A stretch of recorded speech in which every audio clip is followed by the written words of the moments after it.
Hi, myself is Suchita Verma, and by profession, I am a fitness and lifestyle coach. And I am here to just share कि मेरा past के pens और मेरी present की life के बीच का जो ट्रांजिशन है ना, I just want to share you all. I was born in a joint family and well reputed and काफ़ी जानी मानी मतलब फैमिली में से आती थी हमारी family. And we are 4 siblings. And हमारे फादर जो है वो 4 ब्रदर्स थे, जिसमें से वो सेकंड नंबर पे आते थे. And he is only the son of his parents, जो एजुकेशन पॉइंट ऑफ व्यू से जिन्होंने अपनी पढ़ाई कुछ भी नहीं करी थी. एंड वो एग्रीकल्चर या फार्मिंग में मतलब उनका फार्मिंग करते थे. And the most important part is that कि बहुत ज़्यादा पुअर सेल्फ स्टीम थी उनकी. मतलब वो बहुत ज़्यादा हार्ड वर्क तो बहुत करते थे, बट अपने आप से शायद अपने आप का एक्सेप्टेंस उनको भी नहीं था. हमेशा मतलब ना अपने आप को, अपनी फैमिली को हमेशा ये एक सर्विंग उसमें ही रखा उन्होंने शुरू से ही. पूरी फैमिली हमने हमेशा मतलब अदर फैमिलीज जो हमारे चाचा जी एंड ताऊ जी वगैरह थे, काफ़ी सेटल्ड और from the physical as well as mental level से सेटल्ड थे. और when I use to go back in my childhood, मैं हमेशा ये फील करती हूँ कि बहुत डेप्राइव चाइल्डहुड हम लोगों का रहा था. होने को सारी चीजें थी, बट सम वॉट कि वो हमारी नहीं थी. हमें हमेशा से ऐसी ही फीलिंग रही.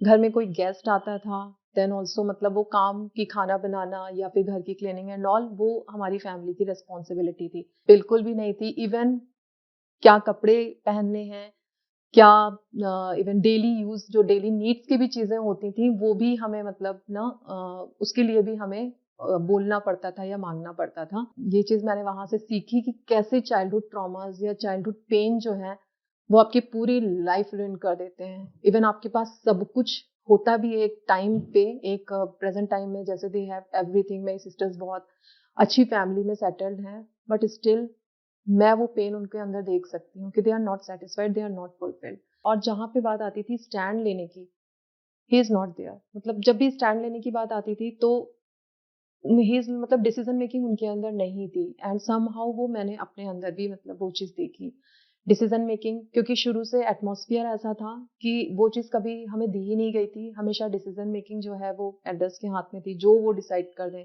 इवन कपड़ों से लेकर के हर चीज का डिसीजन मेकिंग मतलब हमारे चाचा जी एंड ऑल ही करते थे. तो वो डिसीजन मेकिंग नहीं थी, प्लस कॉन्फिडेंस नहीं था बिल्कुल भी. क्योंकि हमेशा पापा को ये सुनते हुए देखा था कि वो नहीं कर पाएंगे. अगर कभी किसी चीज की डिमांड अगर उनसे करो तो कह रहे थे अरे हमारे कहाँ है. तो हमेशा डेप्राइव फीलिंग, हमेशा एक पुअर सेल्फ स्टीम कि हम भी किसी लायक हैं या हम भी कुछ कर सकते हैं. ये सारी फीलिंग्स मतलब थी ही नहीं अंदर. ये पैटर्न समहाउ मेरे अंदर इतना डीपली रूटेड हो गया था कि वो मेरा कब मेरा वो इनेट नेचर बन गया था मुझे पता ही नहीं था कि सर्व करना है. क्योंकि अगर सामने वाला खुश है तभी आपको वो मिल सकता है जो आप चाहते हो.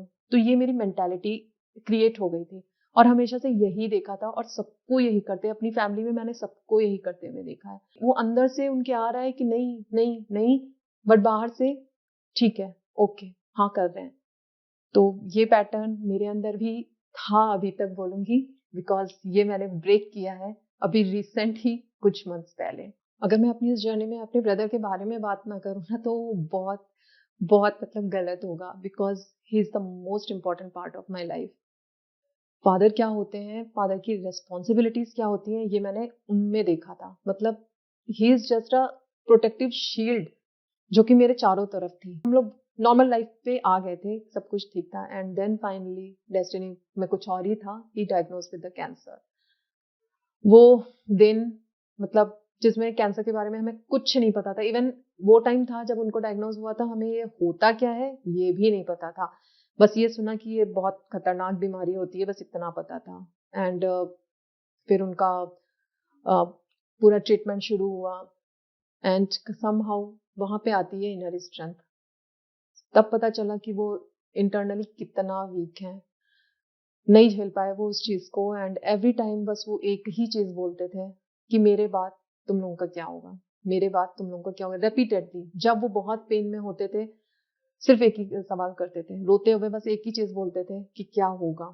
तो हम लोग बिल्कुल भी आइडिया नहीं था कि किस पेन से ये जा रहे हैं। बहुत हम लोगों के सपोर्ट और मोटिवेट करने के बाद में वो फर्स्ट अपना तो ट्रीटमेंट उन्होंने कंप्लीट कर लिया एंड सब कुछ चला, पूरा 1 ईयर उनका ट्रीटमेंट चला एंड देन फिर फाइनली ये हुआ, he was cure from all this things.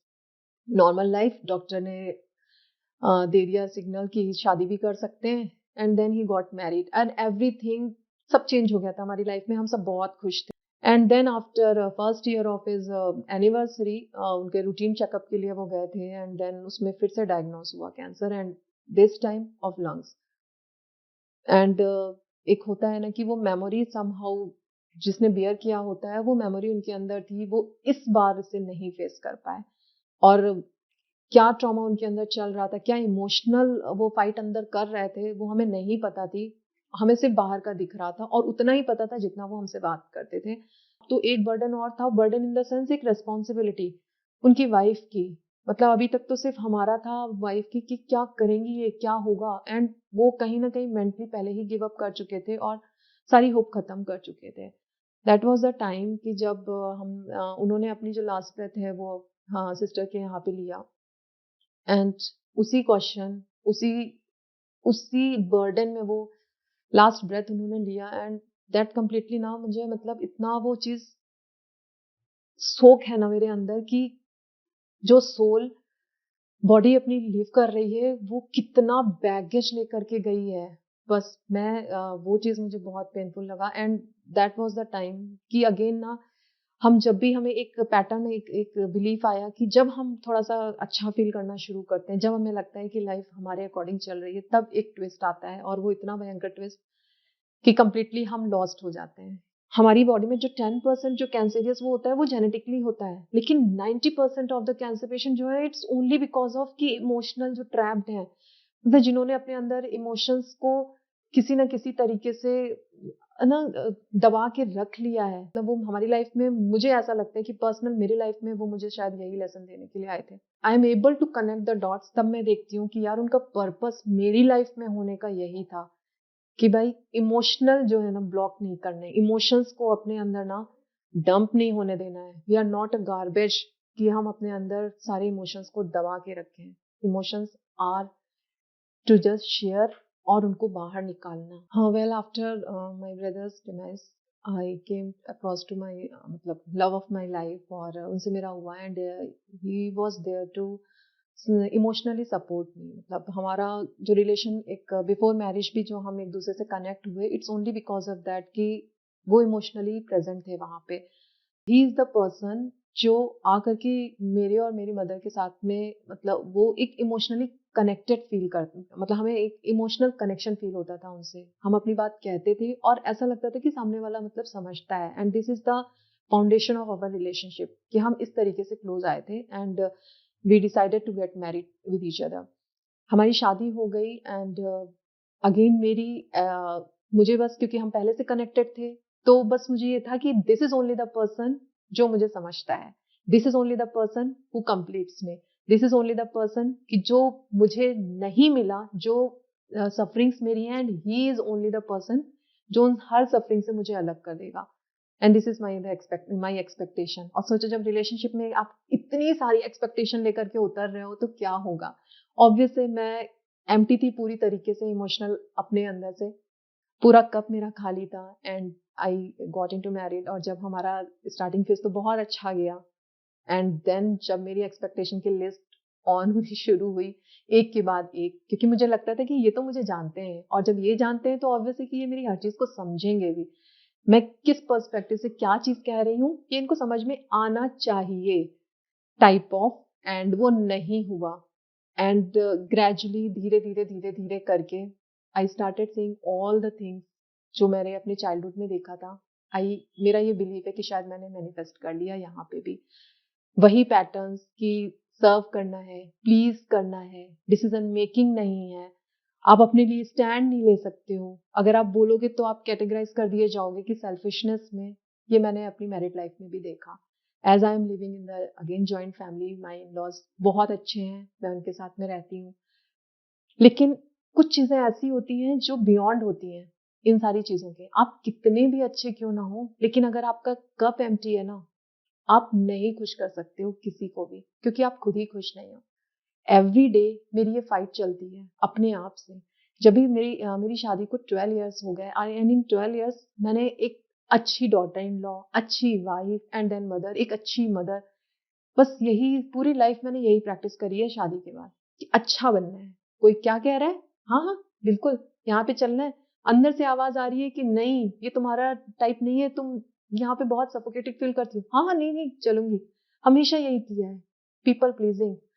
मुझे मतलब ये आज पता लग रहा है कि 12 इयर्स और जो पहले के शादी के पहले के जो टाइम, यही चीज तो करती आ रही थी। क्या बदला, क्या है, कुछ नहीं बदला। और इवन आज की डेट है कि when I am just expressing my self to my husband, he is not able to understand. हाँ, डिफरेंस ये है कि now I am not expecting anything from him. अब मुझे पता है कि he is doing his best in his capacity according to his awareness.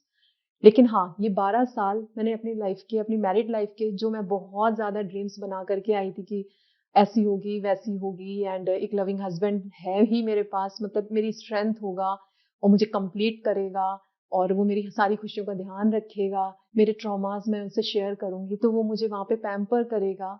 But नहीं, मैं ये भूल गई थी, मुझे ये इवन पता ही नहीं था, अवेयरनेस ही नहीं थी कि ये मेरी रेस्पॉन्सिबिलिटी है। ये मैं अपनी रेस्पॉन्सिबिलिटी उनके शोल्डर्स पे डाल रही थी और उसका रिजल्ट ऑब्वियस है वही होना है।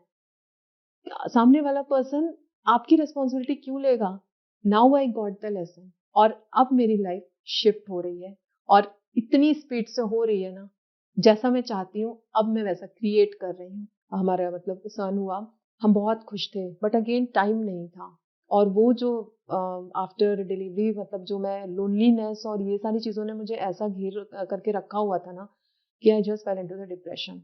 और इतना बुरा डिप्रेशन कि आप ना तो किसी को बता सकते हो कि आप फील क्या कर रहे हो, और जब आप बताने की कोशिश करो तो हमेशा गलत ले लिए जाओ। तो वो एक और प्रेशर कि आपको, और आप चुप हो जाओ और अपने ही अंदर की एक्सेप्टेंस में कि नहीं लाइफ ऐसी ही होती है, ऐसे ही रहना है एंड ऑल दैट।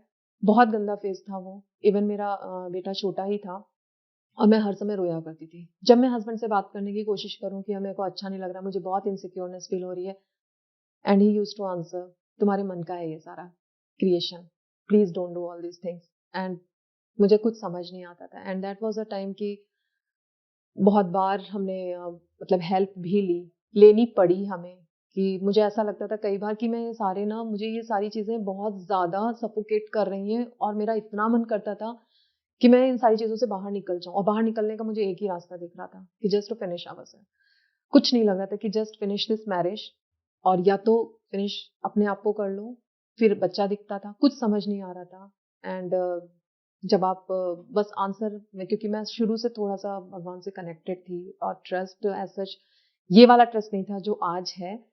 मैं हमेशा एक ही चीज पूछती थी कि कुछ समझ नहीं आ रहा है, मुझे प्लीज रास्ता दिखाइए। And then all of a sudden मेरा कनेक्शन एक मेरी फ्रेंड से हुआ, और वो आउट ऑफ द वे से हुआ, मतलब we are completely unknown to each other. और मेरे जॉब के उसमें उसने मेरे से कनेक्शन किया and then we connected on the other वे।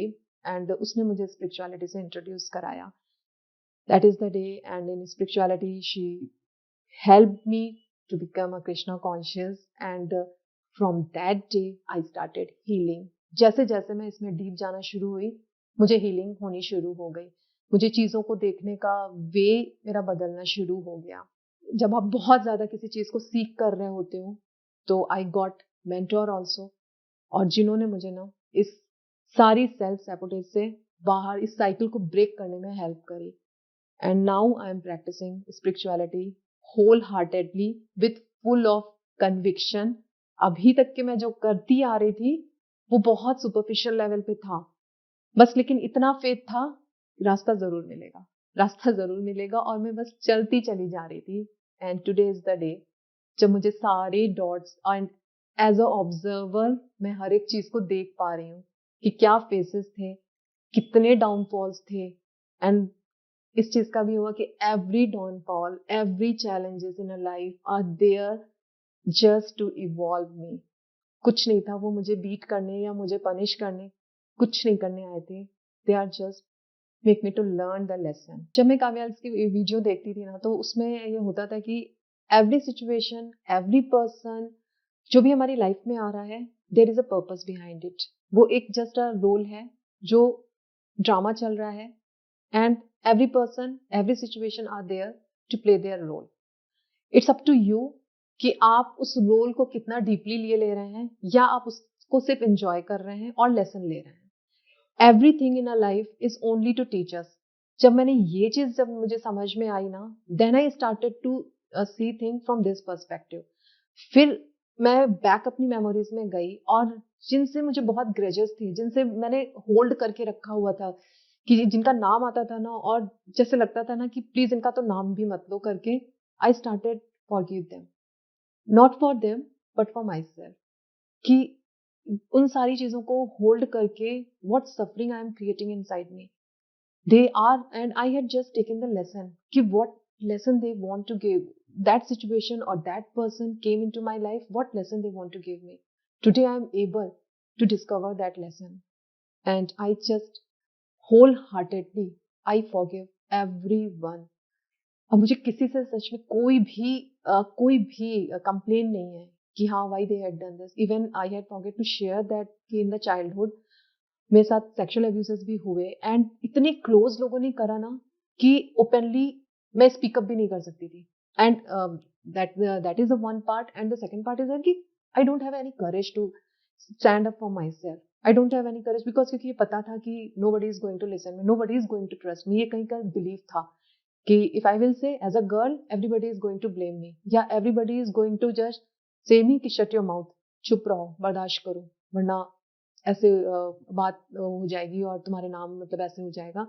तो मैंने कभी किसी से कहा ही नहीं. But today when I M watching या when I am able to just go back in there those memories, I just took lesson from there कि वो मुझे सिखाना क्या चाह रही थी. वो मुझे यही सिखाना चाह रही थी कि सुचिता स्टैंड ले, खड़ी हो जा, अपने लिए खड़ी हो, गलत हो रहा है बोलना पड़ेगा. Today I took this lesson, और I just even I am wholeheartedly thanking them for that situation, for creating that situation in my life, because शायद अगर वो नहीं होता तो शायद ये लेसन इतना डीपली मुझे समझ नहीं आता. हाँ, मेरे साथ इतना ज्यादा कुछ नहीं हुआ था. It gave me a lot of peace inside me कि ठीक है, जिन चीजों को मैं याद कर करके ना कि यार मैं अपने आप को एक विक्टिम जोन में ले जा रही थी ना, कि मैं ऐसी इसलिए हूँ क्योंकि उसने मेरे साथ ऐसे किया, मैं ऐसी इसलिए हूँ क्योंकि वो ऐसा उसने ऐसे किया, अगर वो ऐसे नहीं करता तो मेरी लाइफ ऐसी नहीं होती. I just left all this, and from victim zone I just came up as a victor. कि now I am taking 100% responsibility of each and every emotion, each and every part of my being. This is मतलब I'm feeling so empowering ना. अनुप्रिया कि for others also मैं ये चीज बोलूंगी कि जो मैंने काव्यल से सीखा है कि we are in the journey of evolution. हम यहाँ पे अपने सोल के इवोल्यूशन के लिए आए हैं. हम यहाँ पे ना तो किसी को प्लीज करने आए हैं, ना किसी को बदलने आए हैं, ना किसी की केयर करने. We are only here to evolve our self. और वो इवोल्यूशन के उसमें बहुत सारे फेजेस आएंगे. बहुत बार ऐसा लगेगा कि गिव अप करने की फीलिंग आएगी. बहुत बार ऐसे लगेगा कि एवरीबडी आर अगेंस्ट अस. बहुत बार लगेगा. बट ट्रस्ट मी, जब आप अपने से डीपली कनेक्ट हो जाते हो ना, और आप जब स्पिरिचुअलिटी के इस एस्पेक्ट को समझ लेते हो ना कि spirituality is not about the religious practices, it is basically to connect with our self deeply and accept the beautiful creation of the God कि उन्होंने आपको बनाया है और उसमें कमी हो ही नहीं सकती है. And whatever happenings, whatever circumstances we are facing in our life, they are just to give us a lesson. जब आप इस पर्सपेक्टिव या इस एस्पेक्ट से चीजों को देखोगे ना, ट्रस्ट में बहुत इनर स्ट्रेंथ आएगी एंड बहुत करेज आपके अंदर आएगा अपने लिए, अपने आप को एम्ब्रेस करने के लिए. सो प्लीज मेरी जर्नी से जो मैं ये मैसेज देना चाहती हूँ, मैं बस यही देना चाहती हूँ कि हाँ, बहुत टाइम लगा लेसन लेने में, बहुत टाइम लगा. कभी फादर के थ्रू लेसन लेना था, कभी ब्रदर के थ्रू लेना था, कभी रिलेटिव्स के थ्रू लेना था, लेकिन मैं हर चीज से रेसिस्ट कर रही थी. कभी इवन हस्बैंड के थ्रू लेना था, कभी सन अपने बेटे के थ्रू लेना था, कभी इन लॉस के थ्रू लेना था. सिर्फ लेसन्स ही आ रहे थे चैलेंजेस के फॉर्म में. और जब तक मैं उनको अवॉइड या जब तक कि मैं उनको रेसिस्ट करती रही ना, I was in pain, I was in suffering. But the day when I accept it as a lesson कि यहाँ से कुछ लेसन है, यहाँ से मुझे कुछ सीखना है, यहाँ से कहीं पे कुछ बाउंड्रीज क्रिएट करनी है, यहाँ पे अपने लिए स्टैंड लेना है, यहाँ से अपने लिए खड़े होना, यहाँ से अपने आप को शेयर करना, अपने को एक्सप्रेस करना लेना है. I just empowered my self. And जब मैं कर सकती हूँ ना, मतलब मैं तो कोई भी कर सकता है, सिंपल, कोई भी.